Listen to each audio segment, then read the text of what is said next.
હા, તો જમ્યા પછી પાણી પીવાથી શું થાય છે ખબર છે? જમ્યા પછી તરત પાણી પીવાથી, હું પહેલાં એક તમને એક્ઝામ્પલ આપું. માની લો કે આગ લાગે છે, બરાબર? આ છે અહીંયા પ્લોટ છે કે ગમે તે છે, ને અહીંયા તમે આગ લગાડી છે, કચરો બાળ્યો છે. ચલો માની લઈએ કે તમે કચરો બાળો છો.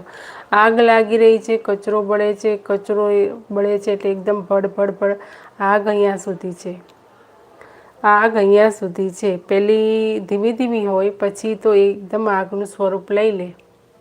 એકદમ જ્વાળામુખીની જેમ આગ લાગતી હોય અને એનામાં આપણે પાણી રેડીએ તો શું થાય? આગ લાગતી હોય ને, આગ લાગેલામાં આપણે પાણી રેડીએ તો શું થાય? કોઈ કહેશે મને?